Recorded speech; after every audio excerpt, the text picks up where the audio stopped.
Ready to go to the next one? Okay, we made considerable gains. What's blocking it? Okay.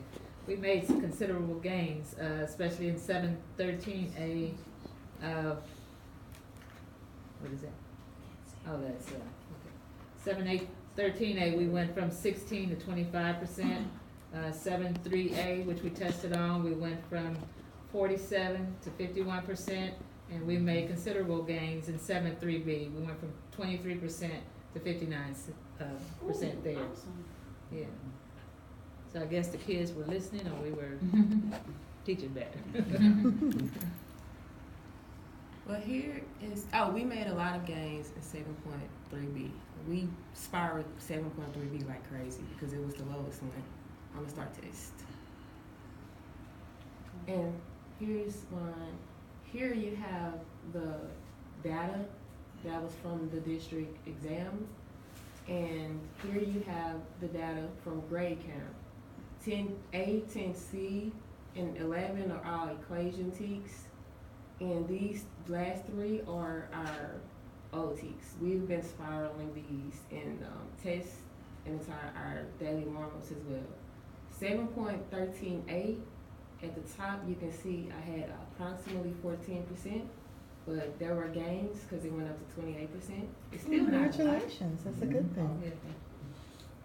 Still not a lot, you know, there's improvement. Growth mindset. Yeah, growth mindset. So 7.3A, I was very happy with that one because it's tested a lot. It's the adding, subtracting, dividing, multiplying rational numbers for me.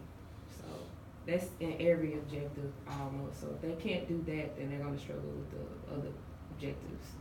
So it went from 50%, approximately 51% to 60%. And 7.3B, we all did well at 7.3B. It went from 20 to 63%. Wow, that's awesome. I cried when I saw this district exam. I'm like, I gotta do Y'all should be something. clapping right now. That's good. Absolutely excellent.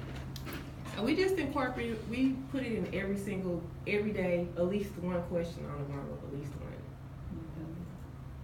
Makes a difference. Okay, and mine, the new ticks that we tested on, again, were kind of low, especially 711A. But on 713A, I did go from 17 to 26%, and increased modestly on 7.3 from 42 to 44. And then I had big gains on 7.3B from 20 to 57%.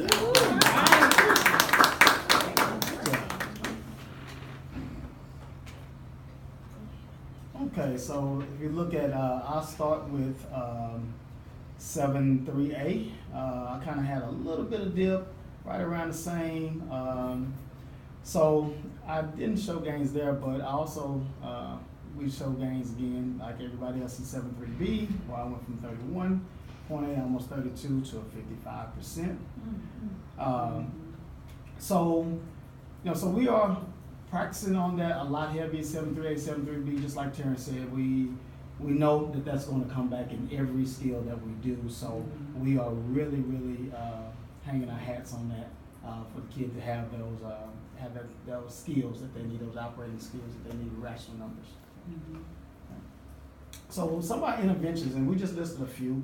Of course, we do things depending on the situations, but Thursday testing, the teach checkup, covering skills previously learned and new. Tutoring before and after school. I'm mainly before school. Ms. Thompson, Taryn, they normally are after school to kind of hit every kid. Some of my kids might show up in hers, some of my kids might show up in mine. So accommodations for special populations. I know Taryn has a lot, Ms. Spencer has a lot. And I also have a few challenges with a class with non-English speaking students. So we try to make and hit those accommodations like we need to. And I think along with those accommodations, adding those into just regular ed interventions, I think the students will do well. More student-driven, facilitated lessons. So we got together as a grade level and we said, okay, well, let's stop working so hard, y'all. We get it together and let's make these kids work. So they have done a really good job in, since we came together the last time, showing those gains, having skills where they driving the lesson and they are facilitating the lesson. Good job. And I want to kind of pause for a second because we continue to only talk about accommodations, but we also need to get deeper into supplemental aids. And so we'll be going to TEA and really studying what supplemental aids are allowed on the STAR test. My goal is for us to make a supplemental aid little booklet for everybody to use, and then we will have those kids that can use them on the test. We will have a blank one for them, and they'll just have it for the STAR test. But within the next few weeks, we'll start really talking about that.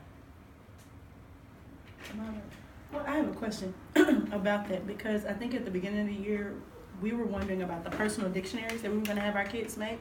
And since it is a dictionary, are they allowed to use that on STAR? Because it's academic vocabulary with their definitions and their pictures and so forth, but it's still a dictionary, you know what I mean, of those words that they see throughout the entire year. So I guess my question is, since you're talking about supplemental aids, to me in my head, that's one of their supplemental aids. Would they be allowed to use that?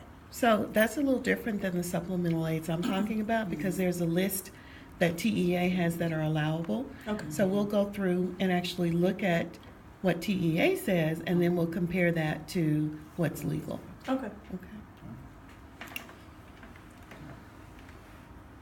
Go ahead, Kim. Okay, and that's pretty much it. I just wanted to point out, I guess it's a lot easier when the students can teach each other. Right. Because it's like you can reach more than one student at the same time. So versus saying someone, come to the board, solve this, who understands it, and they may say they do, but they don't. But if they can interact with their peers, they'll feel more comfortable and they won't be as hesitant to say, hey, can you help me solve this problem? So I did a lot of that. Like, hey, you go help him, you help him, y'all come sit with me. So it really does help a lot when you just let present the lesson, for a little bit and just let the kids take over and just supply them with everything that they'll need, have your resources available, technology, but it helps a lot. Great. All right, good job. Good job, Matt. Awesome, y'all.